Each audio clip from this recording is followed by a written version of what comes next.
I'm Sam DeLilly here in downtown Lenoir City. Today I'm excited to share the story of Vivol Robinson, who has deep roots in our community. Let's go meet her. Hey, Sam. Hello, Miss Vivol, how are you? Thanks for having us. My pleasure. We're excited to share your story today. All right, I'll tell you everything I know. All right, let's go. I moved here in 2017 and you had a nutrition shop right next door to me. Yeah. And one of the first things I noticed coming into your place was all of this beautiful art you had. Okay. You had bronze statues, clay, oil paintings, and you created all of that art. And a lot of that is right here in the living room.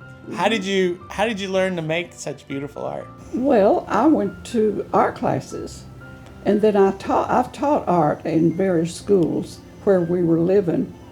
And so I learned by teaching other people. Well, I grew up, my mother loved oil paintings and bronze statues. And my furniture store, I sold a lot of different paintings and things. That's what caught my eye first meeting you, was how talented you were. One of the beautiful clay sculptures behind me is of Lee Guterman. Lee Guterman. And he's married to your daughter, Drew, Right. And he was pitcher for the New York Yankees, Yes, is that right? He started off with the Mariners, and then he was traded to New York Yankees. He was with them about 6 years.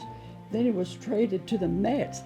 I went to a three-game series. He was at that time they were playing the Braves in Atlanta. He was a relief pitcher, so he saved 2 of the games and won the third one. Wow! And he was he held records and everything. I mean, he had a lot of. Well, he played Major League for several years because I kept him healthy. From the nutrition that you part. And I don't know if you know this, but if you go on the internet and you look up Lenoir City, Lee pulls up on Wikipedia as one of the members of downtown Lenoir City in this area. Yeah, they founded this Christian academy here in town. Really? Lee and Drew, and it's been going on 20-something years. Vivol, you are 91 years old. I am 91 Wow. years young. 91 years young. And one of the sculptures behind this is of your husband. Yes. And he grew up in Lenoir City, just a did. block from downtown. Is that right? He was raised on 5th Avenue. Right. The Nichols School was right there near. On C Street and 2nd Avenue, right? Just a block from downtown Lenoir City. And you all did some ministry work, is that right? In That's Trinidad? right. We sure did. Then we moved to an island in the Grenadine Islands, and while we were there, that was a very small island. It was about 12 miles, about 18 miles, and it had the second largest crater where it erupted. Wow, volcanic, wow. In the world. Wow. And so that thing started erupting while we were there. You were there in it? Yes. One morning, the whole house was shaking. Wow. And it woke us up, and I said, the volcano is erupting. It's a missionary pilot and his wife came and flew me and the kids out of there. And because another island, right near that island that we were on, had sunk down into the ocean. Wow. Because it goes way back out into the ocean there. And so they were thinking our little island could have sunk too. Wow. One of my favorite memories with you is bringing my daughters over to your place and just cutting up, being little kids. We have this childlike spirit with you that we can laugh and joke. And they bought a piano from Amazon, the toy piano that I had to blow into for them to play. and just sharing those moments with you where you played music with them, played the piano. They were able to witness how talented you are at music. When did you start playing music? My mother started teaching me when I was 3 years old. When you were 3? 3 years old. And I started teaching all my daughters when they were 3. By the time they could count 1, 2, 3, 4, I'd start teaching them. Wow. But then I started teaching when I was 12 years old. You were teaching piano at 12 years old? Teaching because my grandfather was a music teacher. Were you paid to teach? Oh, yes. Wow. I was getting paid more than than Miss Maud that'd been there for years. Teaching. You were paid more at 12 years old than the Yep. the other teachers that have But been there. I would teach after school and on Saturdays. Who But is your teacher? Did you have someone that taught you? Not until I got in college. Okay. I was piano major.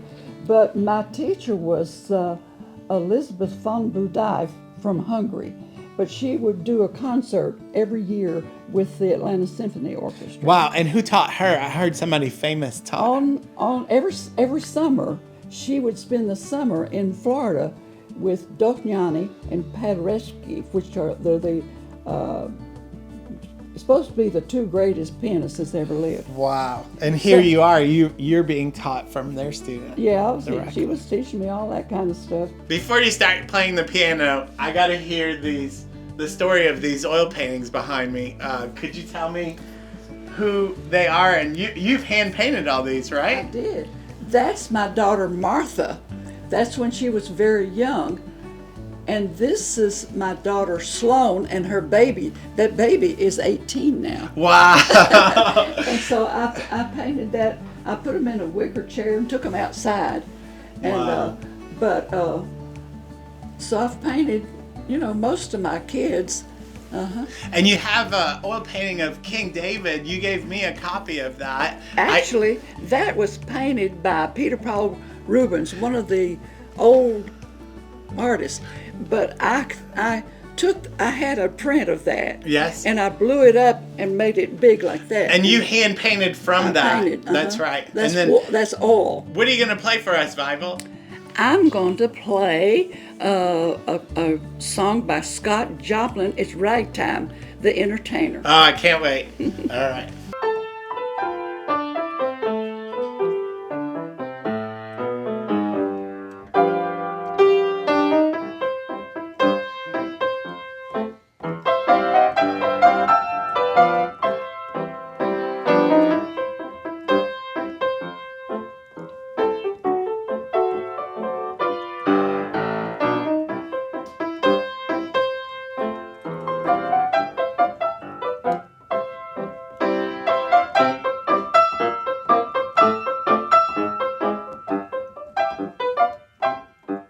We can't leave the music room without talking about a famous relative of yours, That's Biscuit. right. Biscuit. And one of my favorite stories that you shared with me was the family reunions that you had, and he had a special talent at all the family reunions.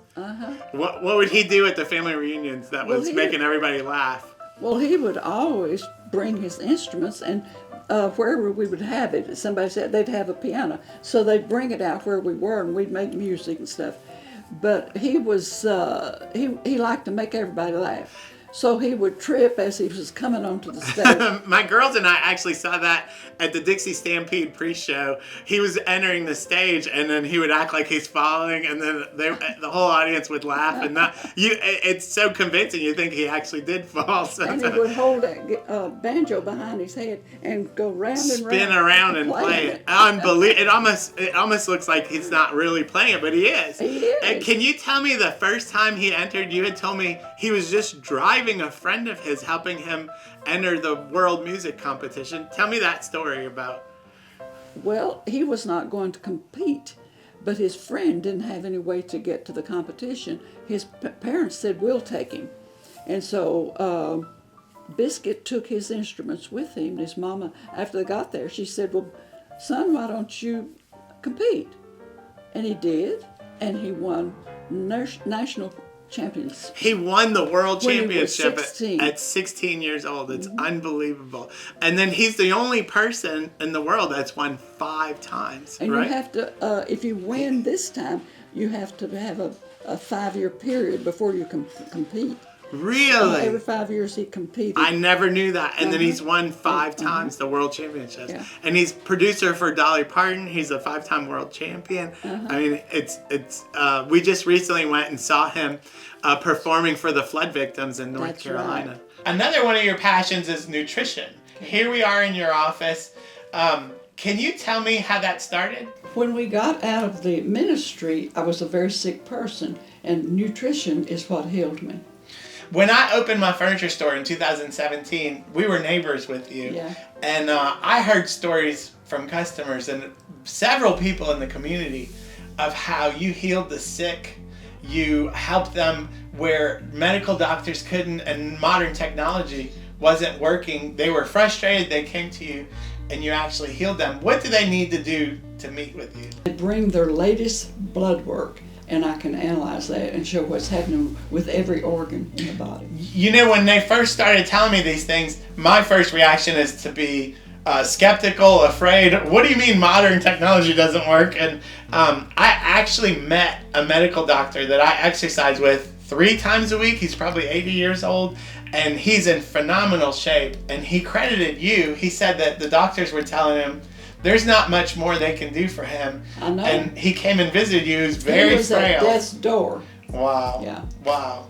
And he was very frail when he came to you. Yeah. Is that right? He couldn't walk. Wow. And I the last time I exercised with him, he said, next time you see Vivol, please thank her and tell her she did absolutely incredible things for me. Mm-hmm. And I can't believe it's another one of the things that you're known for in our community is healing the sick. Well, we've seen your art.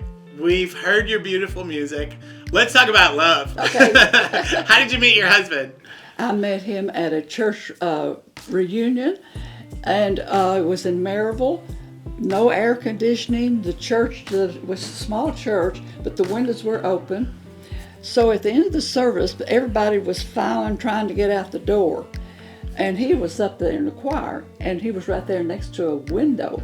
He jumped out the window and ran out there where I was, and gave me a piece of Dentine chewing gum. I love it. And we're just a block away from you and him getting married. There's a beautiful picture in your kitchen about of your wedding day of you and him getting married. Let's go visit those steps. All right, let's do that.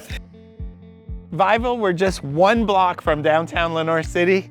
I can see your house right there. The back of it. That's right. And here we are. We're walking up to the steps on your wedding day, 72 years ago. Absolutely. Tell me, how old were you on your wedding day? I was 19. Wow. And Carl was 23. 19 and 23 years old. Uh-huh.